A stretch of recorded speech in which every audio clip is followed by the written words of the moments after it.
이번 주가 2020년을 마감하는 마지막 주 예배입니다. 참 우여곡절이 많았던 그런 한 해인데요. 한 해 동안 우리 모든 성도들이 또 우리 온 국민이 쉽지 않은 그런 시간을 보냈습니다. 그런데 제가 1년 동안 여러분과 함께 곁에서 지켜보니까 그런 힘든 가운데도 우리 성도들이 또 자신의 신앙, 가정, 직장, 또 교회 생활, 그리고 우리 소중한 그런 사람들과의 관계까지 끝까지 그것을 잘 지켜내 주신 것에 대해서 깊은 감사를 드리고 또 격려를 보내드리고 싶습니다. 우리가 인생을 살아보면요, 사람에게 닥치는 일이 그 원인이 나 때문에 시작된 것도 있지만 어떤 면에서 대다수가 다른 사람이나 환경이나 우연에 의해서 시작되는 것도 많더라고요. 원래가 그런 것 같아요. 그런데 중요한 것은 나에게서 시작됐든지 아니면 타인이나 환경에 의해서 아니면 우연에 시작됐든지 간에 그것을 해석하고 정리하는 것은 사람의 나의 몫입니다. 저는 특별히 이번 2020년 참 쉽지 않았던, 어려움이 많았던 2020년을 오늘 말씀을 통해서 저희가 바르게 해석하고 잘 정리했으면 좋겠습니다. 내가 겪었던 내 경험으로 한 해를 정리하면 뭐 우울하고 어렵고 또 상황에 따라 좋고 나쁘고가 반복되잖아요. 그러나 하나님의 말씀으로 하나님이 주시는 확신으로 올 한 해를 정리할 때 우리 삶이 든든한 신앙의 믿음의 토대 위에 서게 될 것입니다. 우리가 한 해 동안 이 사회적 거리를 계속 반복하고 또 상향됐다 하향됐다 그렇게 했는데요, 집에 있는 시간이 많아지다 보니까 아무래도 TV를 보는 시간이 점점 많아지더라고요. 여러분 어떠세요? 저도 좀 그렇더라고요. 요즘은 이렇게 각 집에 이렇게 인터넷 TV라 그러죠. IPTV나 넷플릭스 이런 프로그램들을 많이 보더라고요. 저희 집도 보고 있는데, 근데 좋은 게 이렇게 영화나 드라마 같은 것들 참 이렇게 보고 싶었던 것들을 한꺼번에 다 볼 수 있으니까 굉장히 좋은 것 같아요. 그런데 또 잘 컨트롤하지 않으면 그냥 페인 모드 되기 십상이에요. 그런데 이 영화 같은 것은 특별히 미국의 헐리우드 영화 산업이 워낙 발달되어 있으니까 또 이렇게 격차를 좁히기가 쉽지 않습니다. 그런데 저는 이 드라마, 한국의 드라마는 정말 잘 만드는 것 같아요. 세계적이다라는 생각을 해봅니다.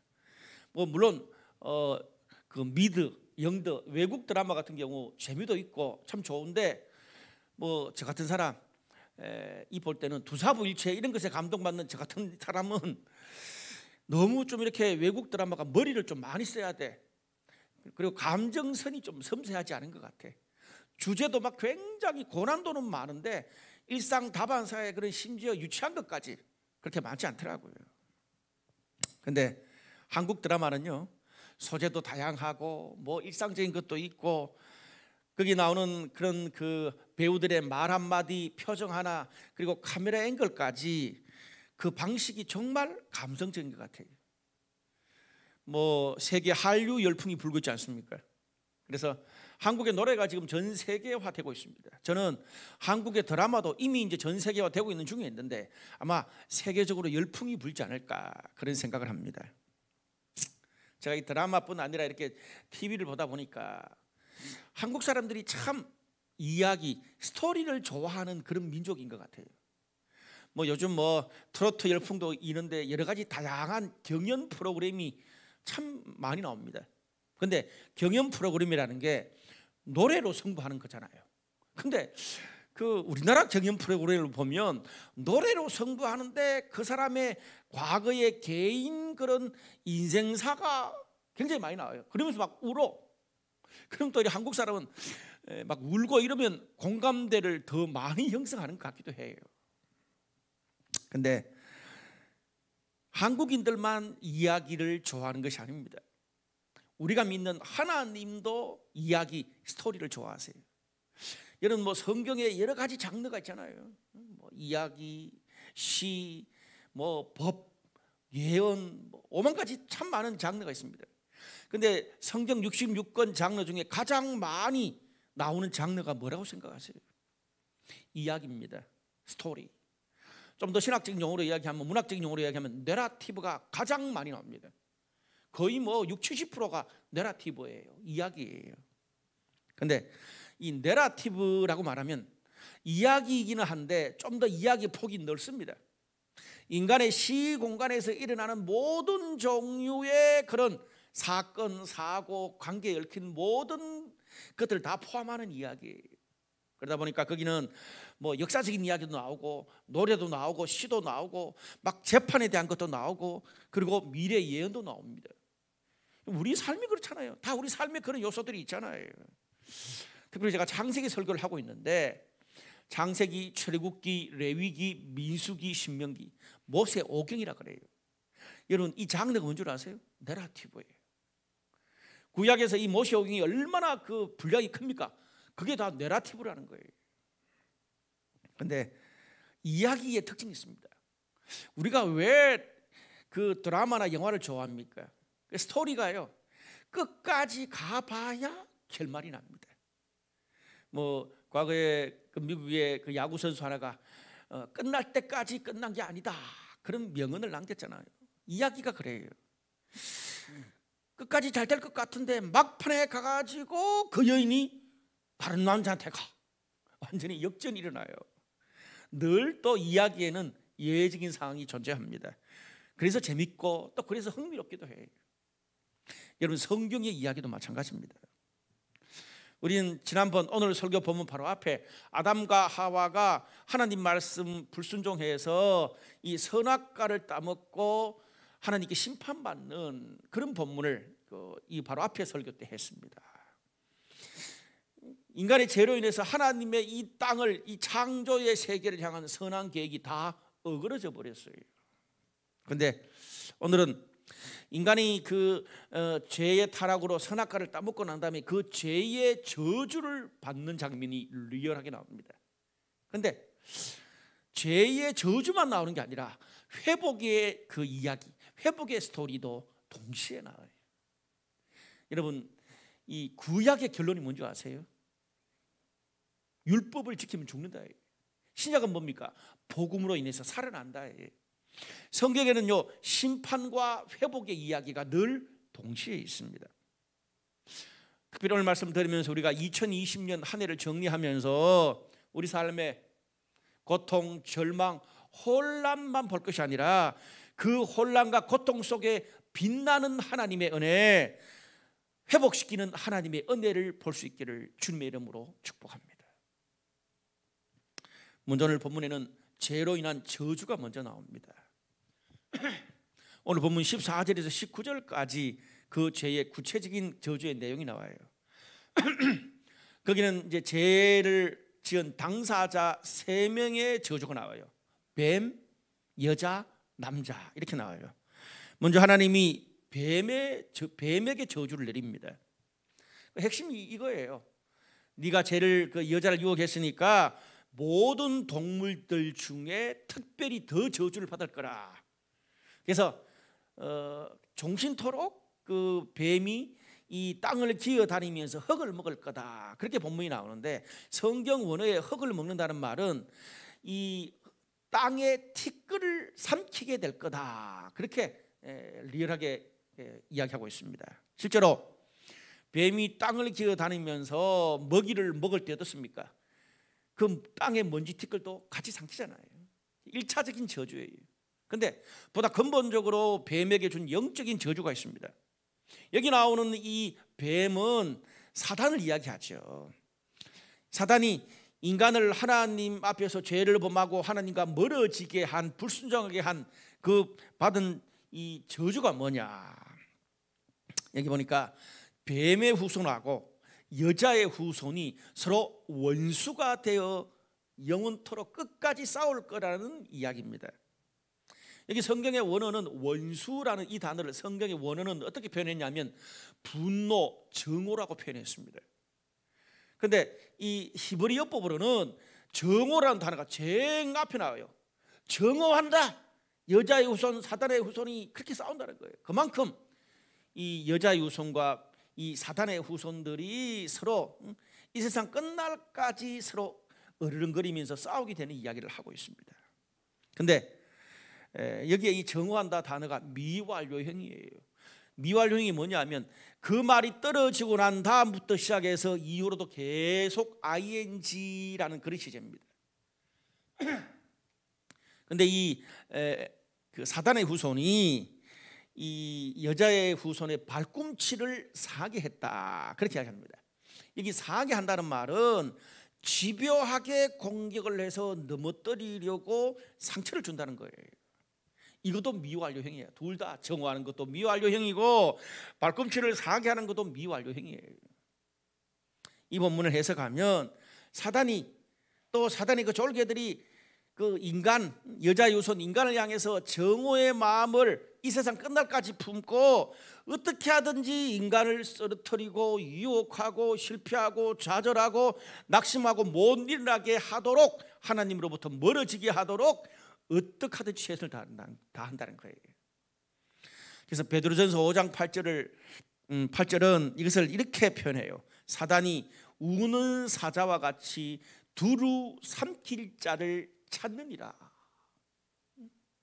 여러분, 2020년 한 해 동안 제2의 저주의 결과로 사단은 저와 여러분의 삶을, 또 우리 온 국민의 삶을, 전 세계 인간들의 삶을 어떻게 하든지 넘어뜨리고 실패하고 서로 다투고 좌절하고 하나님으로부터 멀어지고 이제는 끝이다 라고 포기하게 만들도록 집요하게 한 해 동안 여전히 미완료형 ing 계속 공격했다는 말입니다.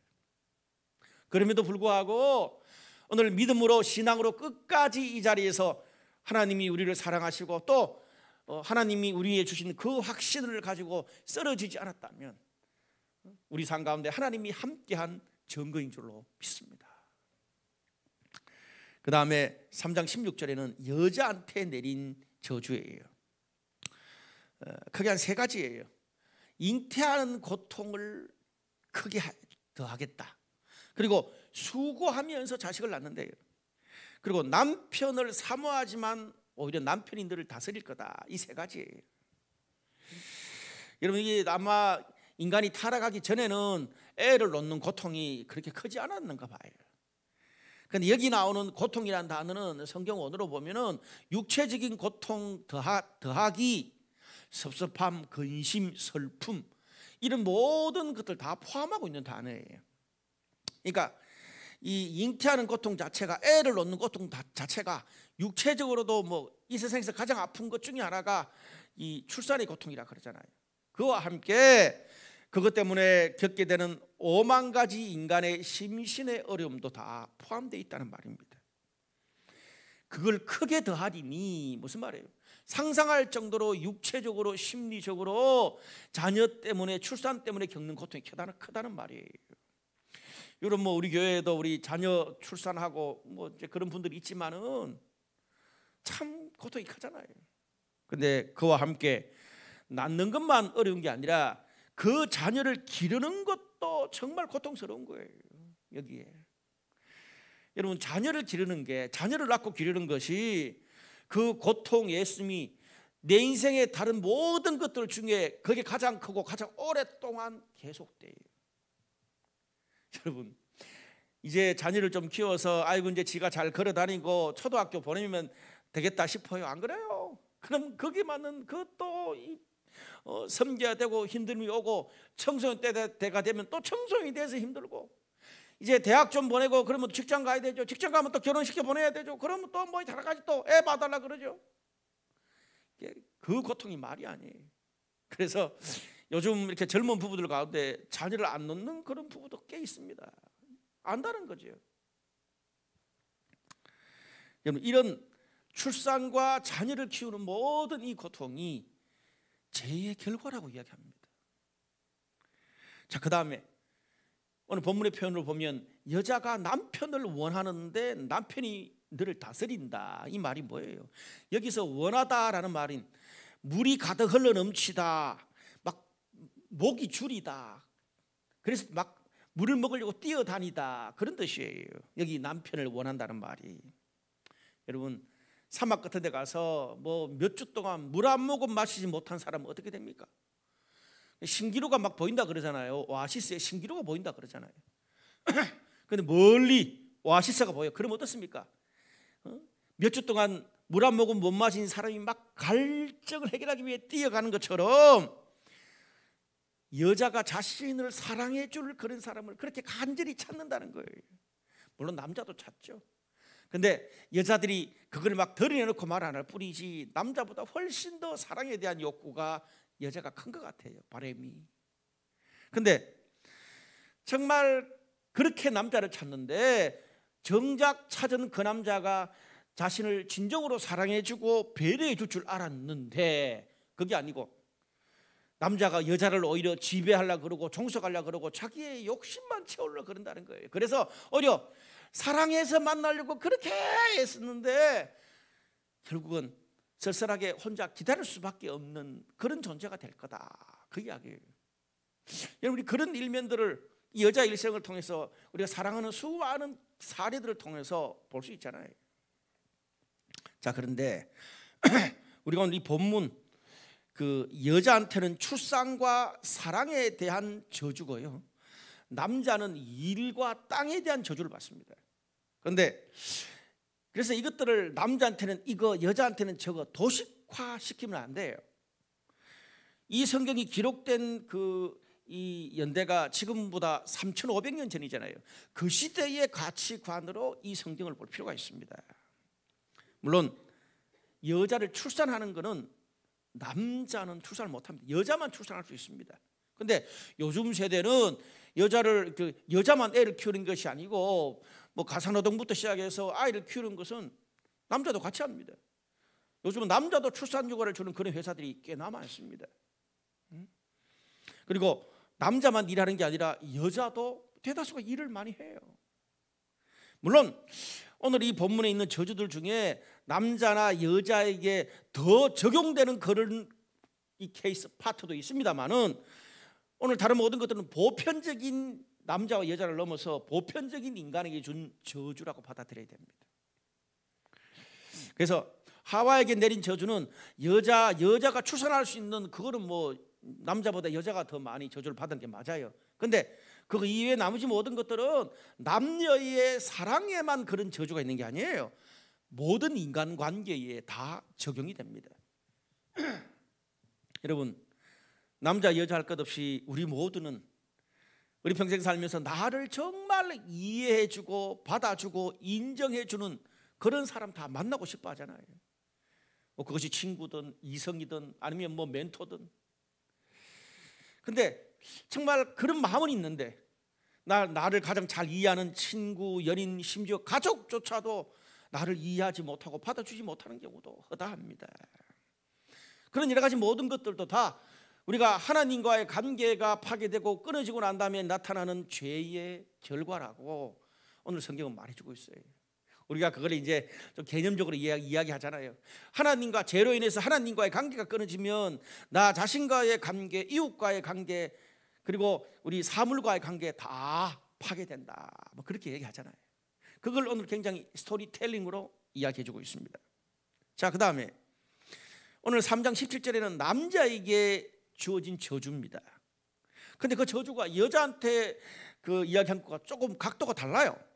네가 아내의 말을 듣고 하나님이 먹지 말라고 한 것을 먹었으니 이런 저주를 받을 거다. 여자의 말을 가려 들으라, 그 말이에요. 무슨 말입니까? 하나님의 말씀을 거스리고 아내의 말을 잘 분별하지 못하는 영적인 기준이 없는 남자의 죄를 이야기합니다. 여러분, 연인이나 부부를 잘 한번 보세요. 어디에 밥 먹으러 갈지, 놀러 갈지, 집을 어디에 구할지, 그리고 뭐 교회를 어디에 정할지, 남자의 영향력이 큽니까? 여자의 영향력이 큽니까? 여자의 영향력이 절대적이에요. 그래서 아마 사탄이 그거를 잘 알고 여자부터 꼬드긴 것 같아요. 여러분, 제가 과거에 사역할 때 뭔가 새로운 어떤 사역이나 새로운 것들을 설득할 때 여자 성도들한테 먼저 이야기해서 잘 하고 나면 남편은 다 따라오게 돼 있어요. 오늘 본문의 말은요, 남자가 여자의 말을 듣지 말라고 이야기하는 게 아니에요. 영적인 분별력, 말씀의 기준을 잘 가지는 리더십을 가지고 있어라. 영적 리더십을 이야기하는 것입니다. 여러분, 흔히 어른들이 여자 말을 잘 들으면 자다가도 떡이 나온다 그러잖아요. 나이가 들수록 여자 말을 잘 들어야 돼요. 맞아요. 평상시는 그렇게 사세요. 저도 그걸 실천하려고 노력하고 있어요. 근데 여기 오늘 어떤 이야기를 합니까? 그 영향력이 있는 가장 소중한 그 아내의 말, 여자의 말이, 그 영향력이 간혹 하나님의 말씀과 신앙으로부터 멀어지게 하는 것이라면, 나를, 우리 부부를, 우리의 자녀를, 우리의 미래를 하나님과 말씀과 신앙으로 멀어지게 하는 것이라면 노라고 이야기할 줄 알아야 된다는 거예요. 지혜롭게. 내 마음은 안 그랬는데 사랑하는 저 여인이, 저 와이프가 하도 이야기하고 막 부추기고 그래서 내가 어쩔 수 없이 그렇게 할 수밖에 없었습니다. 아담이 그렇잖아요. 실제로 우리 삶에서 그런 케이스가 꽤 있어요. 근데 오늘 성경은 뭐라 그래요? 그렇게 아담처럼 나는 안 그랬는데 와이프가, 사랑하는 여인이 그렇게 말하는 거, 그거는 핑계대는 거 비겁한 거예요. 가장 비성경적인 거예요. 아담이 그렇게 해서 하나님 앞에 욕을 얻어먹고 저주를 받았어요. 여러분, 영적으로 볼 때 남자는 책임지는 존재입니다. 자, 그럼 남자가 받은 구체적인 저주가 뭡니까? 네가 평생 수고하고 얼굴에 땀이 흘러야 소산 열매를 먹을 거다, 먹고 살 거다, 이 말이에요. 근데 그렇게 열심히 사는데도 땅이 엉겅퀴를 낼 거다. 그리고 제일 마지막 부분은 결국 네 인생은 흙이니까 흙으로 돌아갈 거다. 서늘한, 간담이 서늘한 말을 해요. 여러분, 이 본문 그대로 우리가 특별히 올 한 해 동안 그렇게 살고 있잖아요. 사람이 먹고 살기 위해서 평생을 노동의 고통, 일하는 수고에서 벗어날 수 없습니다. 안 그래요? 만약에 그냥 아무것도 안 하고 그냥 먹고 살고 할 수 있는 그런 돈만 다 줬다면 여러분 지금처럼 그렇게 열심히 일하시겠어요? 근데 그렇게 일하는데도 어떻게 말해요? 성경이 땀이 흘러야 겨우 먹고 살 거다. 여러분, 땀이 코에 이렇게 막 흐를 정도로 열심히 바둥거리며 산다는 게 뭐예요? 그냥 입에 단내가 난다는 말 아닙니까? 흔히 우리 그 직장인들이 그렇잖아요. 밥 먹을 겨를도 없이 바쁘다. 입에 단내가 날 정도로 일해야 된다. 그런 말 흔히 하잖아요. 그 정도로 열심히 일해야 먹고 사는 것이 세상이에요. 사회 경험이 많은 사람들이 우리 초년생들한테 하는 말이 늘 이 말이잖아요. 입에 단내가 나야 겨우 먹고 살 거다. 그래야 세상을 좀 아는 거다. 근데 문제는 내가 정말 그렇게 열심히 하고 최선을 다하고 정말 그렇게 뛰어다녔는데 땅이 뭐예요? 엉겅퀴를 낸대요. 이 땅이 엉겅퀴를 낸다는 말은 무슨 말인 줄 아십니까? 인간이 할 수 있는 선을 뛰어넘은 불가항력적인 어떤 것에 의해서 저주의 싹이 자라난다는 말이에요. 미완료형이야 이것도. 아담한테 줬던 저주, 그때부터 시작해서 지금까지 우리가 겪고 있어. 이걸 좀 오늘의 언어로 이야기하면, 여러분 사회생활에 일하고 돈 벌고 먹고 사는 게 뿌린 만큼 거두지 못할 때도 많다는 거예요. 오히려 더 많습니다. 여러분, 뿌린 대로 거두집니까? 그래서 인생이 어렵고 일이 어렵고 직장생활이 어려운 거 아니에요? 나는 선한 의도인데, 나는 최선을 다했는데, 나는 정말 뿌렸는데 뿌린 대로 안 걷어져요. 오히려 뒤통수 맞을 때도 있어요. 여러분, 근데 이것은 인간이 죄를 짓고 난 다음에 타락하고 난 뒤에 저주받은 세상의 스토리예요. 근데 우리가 창세기 그 1장과 2장 초반부는 어때요?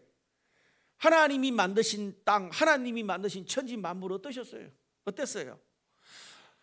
창조주인 하나님이 보시기에도 너무 아름다운 세상, 너무 살만한 세상이었어요. 근데 하나님이 너무 아름다운 그 땅, 살만한 세상을 뭐로 만드셨어요? 하나님이 일하심으로, 하나님이 노동하심으로 만드신 거예요. 그 말은 인간이 타락하기 이전에, 죄로 타락하기 이전에 노동은요, 인간과 세상을 행복하게 하고 즐겁게 하고 보람있게 하고 살맛나게 하는 도구가 일이고 노동이었어요. 왜? 여러분, 이 세상에 제일 먼저 일과 노동을 가르치는 분이 누구예요? 하나님이에요. 하나님이 일하심으로 이렇게 아름다운 세상 만드셨어요. 그래서 성경적으로 볼 때 일과 노동은 신성한 것입니다. 근데 여러분, 진짜 신성한가요? 오늘 저와 여러분이 다니는 이 직장생활, 사회생활, 하루만 미뤄도 정말 막 산더미처럼 쌓이는 그 가사 일, 그리고 어린 자녀들한테 해야 될 수많은 잔소리들, 늘 해도 해도 끝이 없는 그 일이 마냥 기쁘고 즐겁고 막 사람을 살리고 세상을 아름답게 하는 것처럼 느껴지세요? 나 이 일 없으면 안 돼. 세상이 다 끝나더라도 이 일은 계속 해야 되겠어. 빨래 하는 건 너무 좋고, 애들한테 잔소리하는 건 너무 좋고, 우리 부장님한테 욕 얻으면 너무 좋고. 그래요? 안 그렇잖아요. 세일 모임 해보면 거의 60~70%가 회사, 집에 스트레스 받는 그거 욕하고 스트레스 푸는 거잖아요. 일 없으면 안 돼.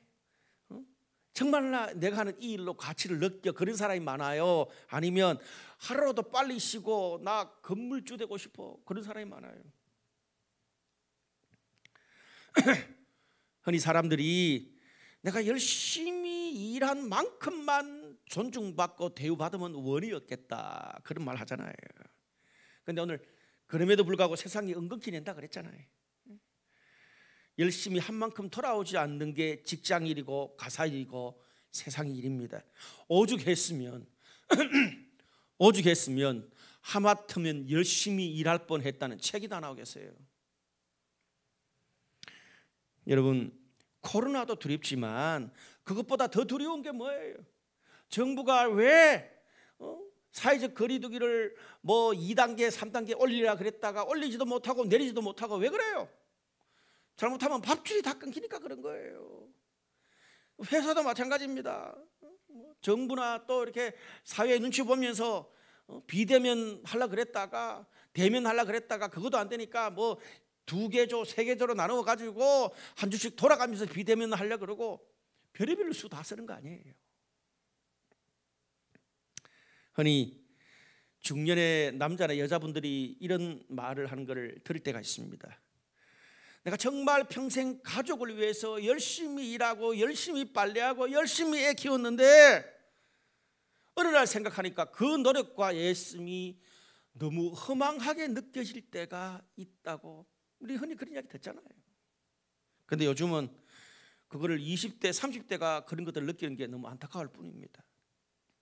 내가 그렇게 평생 열심히 하고 살았는데 아무도 알아주는 사람이 없고, 열심히 했다면 그래도 좀 보람이 있고 의미가 있으면 좋겠는데 열매가 없으니까 보람이 없는 거예요.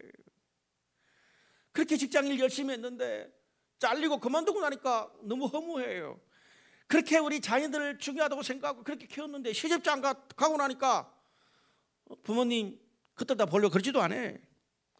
이렇게 병나고 죽으면 끝인데 이럴 줄 알았으면 그냥 내 한 몸만 보신하고 잘 먹고 잘 살아볼 걸.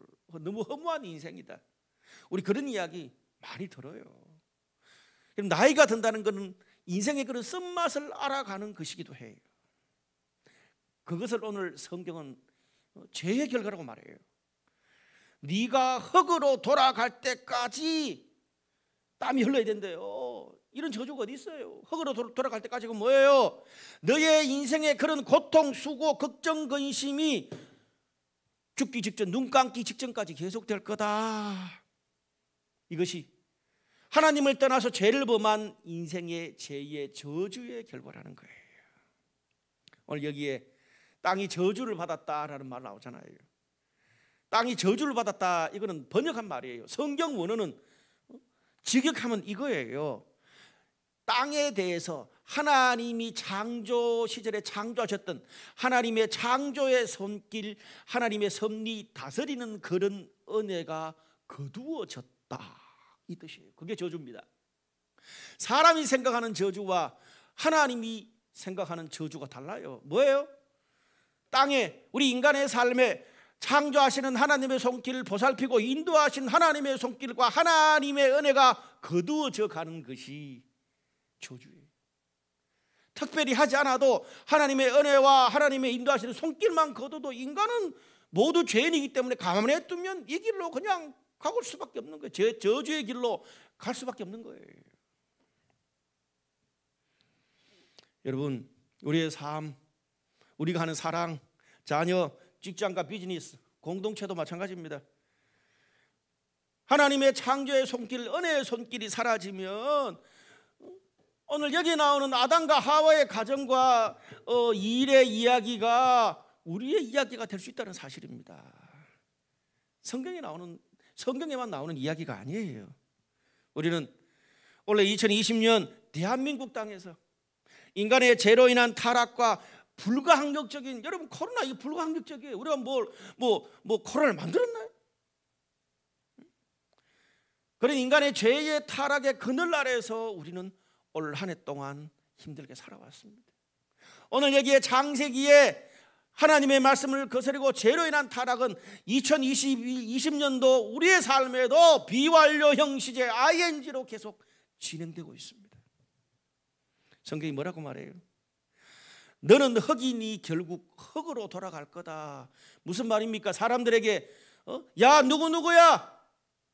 너희가 어리든 젊든 노인이든 지금 잘 나가든 못 나가든 상관없이 네가 흙이라는 것을 기억해.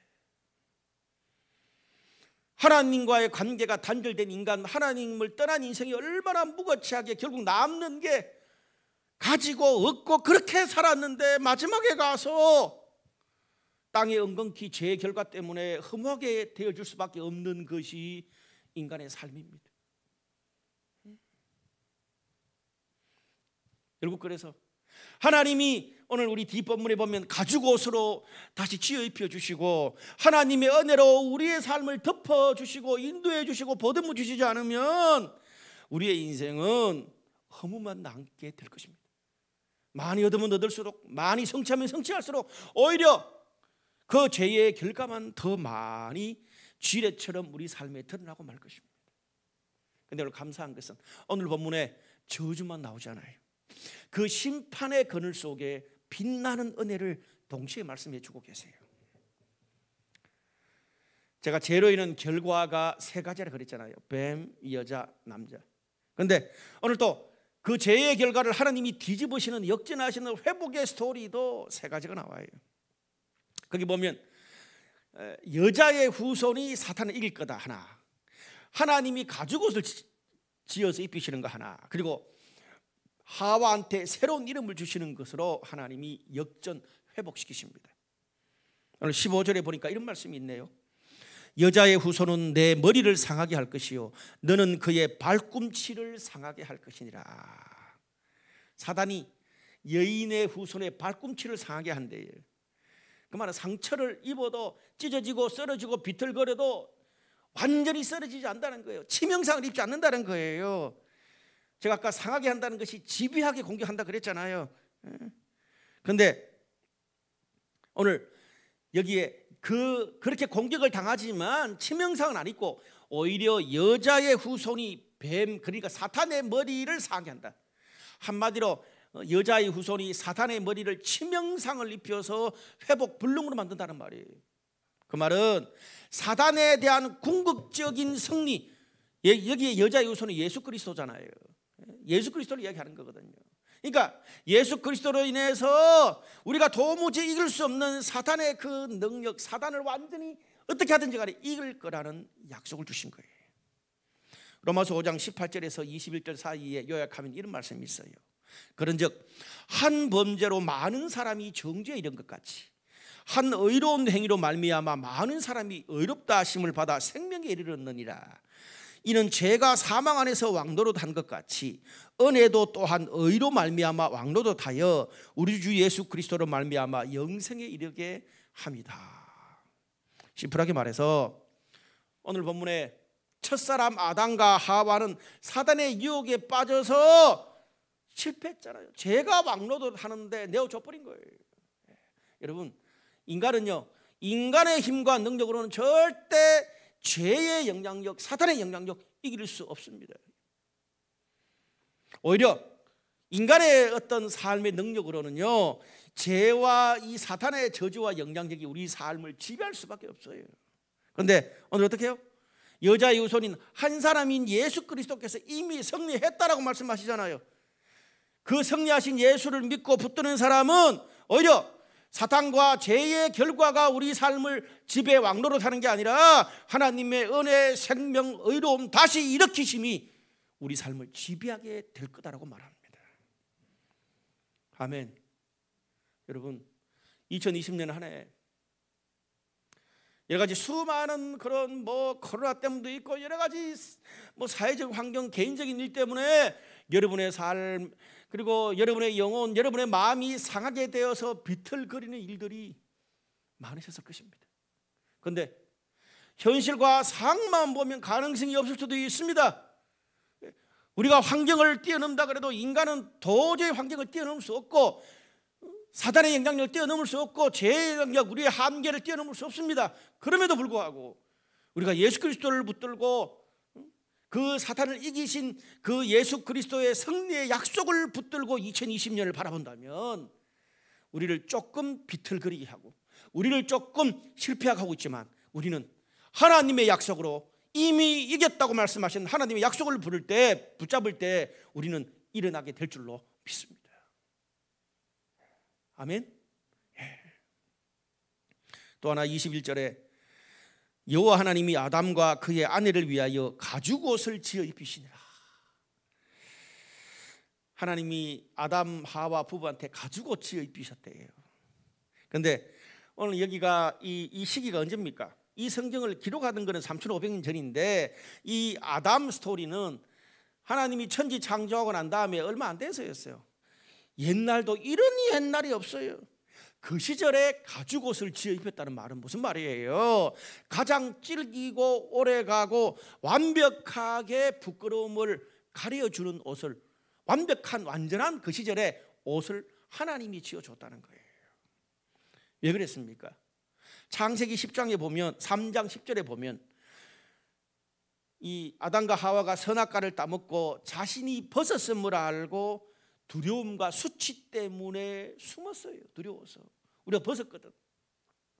그런 그들에게 하나님께서 죄 때문에 두려워하고 부끄러워하고 나의 약점 때문에 나의 한계 때문에 그것이 무엇이든지 간에 부끄러워하는 그런 아담과 하와에게 그 부끄러움과 두려움, 수치를, 그 과거를 가죽옷으로 덮어주셨어요.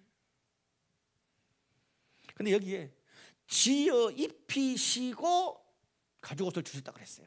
지어 입히시다라는 단어를 쓰는데 여기에 지어라는 단어가 뭡니까? 성경 원어로 보면 하나님이 천지를 창조하실 때, 하늘을 만들고 땅에 동물을 만들 때 하나님이 천지 창조하실 때에 짓는다는 그 단어를 가죽옷을 입힐 때 동일하게 사용했어요. 무슨 말입니까? 하나님이 인간의 수치, 죄, 부족함, 과거 모든 그런 것들, 부끄러운 그런 그 수치를 가리기 위해서 하셨던 하나님이 가죽옷을 지었던 그것이 천지 창조와 버금갈 정도로 힘을 쓰셨다는 말이에요. 아멘. 예. 여러분, 죄로 부끄러워하고 두려워하는 아담과 하와를 하나님이 가지고 존귀한 옷을 입히셔서 수치를 가리워 주셨어요. 우리가 구약성경, 신약성경 보면 계속 어떤 말이 나오냐 하면 하나님께서 이 인간에게 존귀와 영광으로 옷 입혀 주신다는 말이 계속 나오고, 신약성경에는 너희가 이 죄의 옷을 벗어버리고 새 사람의 옷을 입으라라고 이야기해요. 그리고 영적 전쟁에서 승리하기 위해서 전신무장된 갑옷을 입으라는 거예요. 옷이라는 게 뭡니까? 인간의 육체는 그대로인데 내가 어떤 옷을 입냐에 따라서 맵시가 나기도 하고 초라해지기도 하잖아요. 아담과 하와는 자기가 한 죄 때문에 그 결과를 받음에도 불구하고 나는 달라진 게 없어요. 그런데 하나님께서 가지고 어떤 옷을 입히냐에 따라서 내가 존귀한 사람이 될 수도 있고 안 될 수도 있는 것이에요. 여러분, 오늘 이 이야기는 아담과 하와의 후손인 모든 인간들에게 해당되는 이야기입니다. 잘났든 못났든 많이 소유했든 없든 많이 배웠든 못 배웠든 상관없이 모두에게 적용되는 이야기입니다. 오늘 창세기 3장은요, 아담과 하와가 죄를 짓고 하나님의 저주를 받는 가장 비극적인 이야기입니다.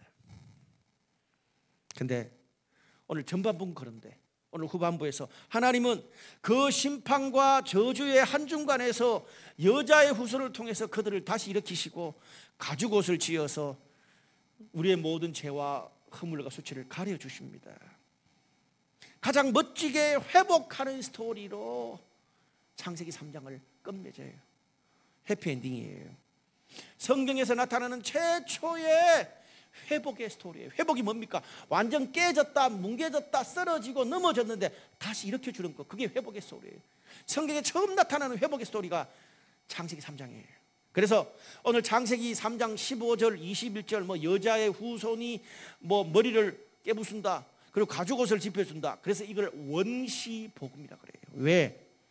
여러분, 이 성경이 나오는 이 태초 지나고 얼마 안 돼서 이때는 율법, 말씀, 예수님이 없던 시대잖아요. 그러니까 그 시절의 상황에서 하나님이 아담과 하와의 죄를 덮어주시고 구원해 주는 이야기이기 때문에 원시복음이라고 해요. 사랑하는 여러분, 죄는 하나님과 우리의 관계를 단절시킵니다. 그래서 나 자신과 이웃과의 관계도 깨게 하고 내 일, 비즈니스, 가정, 직장, 세상 천지 만물과의 관계도 다 어렵게 해요. 그런데 오늘 우리가 예수님을 믿고 하나님과의 관계를 회복하면 이 모든 것들이 다시금 회복되는 스토리를 우리에게 주신다는 말이에요. 이것이 구원이고 복음입니다. 근데 여러분, 오늘 제가 이 원시 복음을 설명하기 위해서 좀 아주 길게 막 이야기를 했잖아요. 근데 오늘 지금 우리들에게는 원시 복음이 아니라 원시 복음보다 더 확실한 말씀과 예수 그리스도가 우리 앞에 있잖아요. 분명한 확실한 복음을 우리가 믿고 있어요. 오늘 그 말씀과 복음을 붙드는 자들에게 두려움과 수치는 사라지게 될 줄로 믿습니다. 말씀의 결론을 맺을게요. 마지막으로 오늘 20절에 제가 설교 준비를 하다가 와닿는 게 있었어요. 오늘 20절 말씀 보니까 아담이 그의 아내의 이름을 하와라 불렀으니 그는 모든 산자의 의미가 됨이니라 라고 말하고 있어요. 여러분, 원래 이 하와라는 이 이름은 여기에 오늘 본문에서 붙여진 거고, 원래 창세기 2장 23절에는 하나님이 여자를 만들어 주셨을 때 여자라고 아담이 처음에 이름을 불렀어요. 이쏴라는 그런 단어예요. 그런데 성경에 제가 계속 반복해서 말씀드리는 게, 이름을 지어준다는 것은 그 사람만의 독특한 가치와 특징을 드러내는 거라 그랬잖아요. 여러분, 오늘 이 저주의 결과 바로 다음에 아담이 붙여준 이름이라는 것을 고려하세요. 방금 전에 하와는 뱀의 유혹에 빠져서 선악과를 따먹고 자신뿐 아니라 남편에게도 주게 해서 에덴 동산에서 쫓겨나게 한 빌미를 제공했던 장본인이에요. 아담 입장에서 자기도 비겁하지만 그런 하와가 얼마나 밉겠어요. 근데 그런 여자에게 하와라는 이름을 붙여줬습니다. 그 하와라는 이름이 그 성경 원어의 뜻이 뭔지 아세요? 생명, 라이브, 살아있다, 다시 살다, 라이브라는 말이에요. 다시 살다, 그런 의미의 이름을 붙여줬습니다. 하와. 유혹과 실패와 죽음에 이르게 하는 저주의 아이콘에서 생명으로 다시 살아나는 소망의 이름 아이콘으로 바뀌기를 기대하면서 지어준 이름이 하와예요. 그러면서 성경 뭐라 그래요? 그 하와가 모든 산자의 의미가 되었다. 1차적으로는 하와 이후에 그냥 인간으로 태어난 모든 인류의 의미가 되었다는 말도 돼요. 근데 제가 농으로 어떤 사람이 그러더라고요. 아이, 아담 하와 새끼들 때문에 하와가 이 뱀의 유혹에 넘어가지만 않았어도 우리가 이 고통스러운 죄의 결과에서 신음하지 않을 텐데, 산 자의 의미라고요. 모든 죽은 자의 의미라고 하는 게 맞죠. 그런데 오늘 그런 하와에게 산 자의 의미라고 불렀어요. 보다 근본적으로 단순히 그냥 먹고 살고 살아있는 것만이 아니라 실패와 좌절과 죄로 낙심하고 쓰러지고 죽었던 삶이 생명으로 다시 구원받고 살아나고 회복되는 스토리가 되는 모든 사람, 모든 곳에 하와의 이름이 불려질 거다는 말이에요. 하와가 첫 모델이 될 거다. 회복의 스토리의 모델이 하와라는 말이에요. 이 땅에 그런 모델이 일어나는 가정, 직장, 사람, 그런 모든 세상에 첫 모델이 하와가 될 거라는 거예요. 사랑하는 여러분, 2020년 한 해 동안 돌아볼 때 어떤 여자의 이름을 가지고 여러분의 삶을 점검하고 정리하시겠습니까? 실수, 유혹, 실패, 하나님으로부터 멀어질 수밖에 없었고 너무 현실에서 너무 어렵게 만들었던 과거에 그 뱀에게 유혹당해 쓰러졌던 그런 여자의 이름으로 여러분의 2020년 한 해를 정리하시겠습니까?